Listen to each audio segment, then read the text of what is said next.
The one thing that nobody can ever take away from you, no badly, how badly you're traumatized or how much control other people try and exercise over you, the one thing they can't take away from you is your choice, your ability to choose. And that choice has to do not as much in how we act out, but how we perceive what's happening to us inside. You have to make, I believe, an internal choice on your attitude and how you perceive what's happening to you. So in terms of healing through this, the first thing is to recognize that it's normal, recognize what these stages are, and make sure you're moving through them and not getting stuck with anger issues.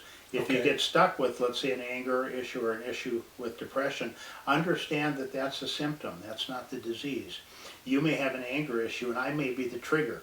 You may not like white people. Yes, it could be, yeah, that could be true, and I could be triggered. And my just being in the room could trigger you. Yeah, that's true. But that's a symptom because something happened to you to cause that anger to be in there. And that is the key that I'm trying to get across is there are situations in our life, like you said, where it triggers us.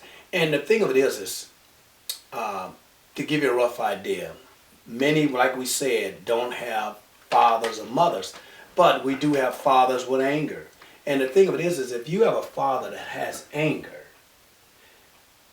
and you have an opportunity to change that anger by the choice, that's what you want to seek. Yep. Otherwise, what happens is you hold on to his anger, then you do the same thing as he does, then it's hard to change it. And I find that most of these children that I speak to, a lot of them are the resemblance of their mother and their father. It's passed down. What they have went through has actually become them just as well. That's exactly right, and I'm glad you brought that up because the Bible speaks to that.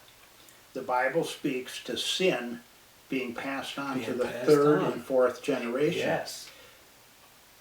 So what that leads to is a necessity which underlines everything you and I do, which is to come back into a proper relationship with God.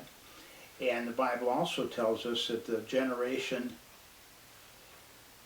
that comes into that proper relationship stops the curse. Stops the so curse. That passing it along from the third and fourth generation won't happen. Whoa. I became a Christian in 1983, and about a year ago I watched my granddaughter be baptized. Okay. That would not have happened had I not stopped the curse by turning to God and Christ myself in 1983.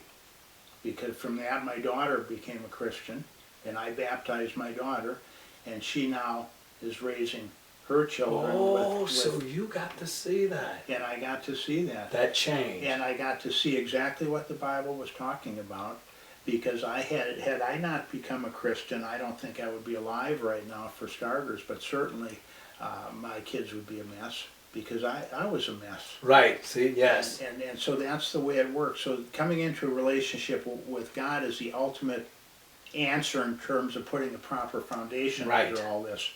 As far as dealing with the trauma, the first thing is to recognize it. Yes. To recognize that you're processing through it, even though you're bouncing back and forth. Okay.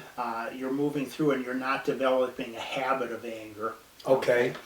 And here's the most important part. If you're victimized by multiple traumas and you can't grieve through it before you get hit with the next one, and the next one, and the next one, once you recognize that that's happening, what most people end up doing, and not just young people, but adults as well, and I compare that to our combat veterans coming out of a war. Yes, and being traumatized yes. time after time after That's time. right, yes. If they can't come back and find a way to adjust to what happened to them, they end up turning to mental health issues or drugs or alcohol or what have you. That's been common, and it all comes back to this concept of trauma. So if you're getting traumatized time after time, sooner or later, most people check out. And they check out by trying to manipulate their mood to escape the pain rather than facing life and solving problems. So if you find yourself turning to sex or drugs or alcohol Okay. or cutting yourself or thrill seeking out stealing cars, think about it. Think about what has upset your worldview, and maybe Yes, time after yes. time after time, and recognize that rather than turn to those things to manipulate your mood, you need to start uncovering the roots of what's happened to you. Because there is a reason why you're doing what you're doing. You may not see it and understand it, but there is a reason Yeah. when you decide to start doing what you do, because you were not created to do those things. No.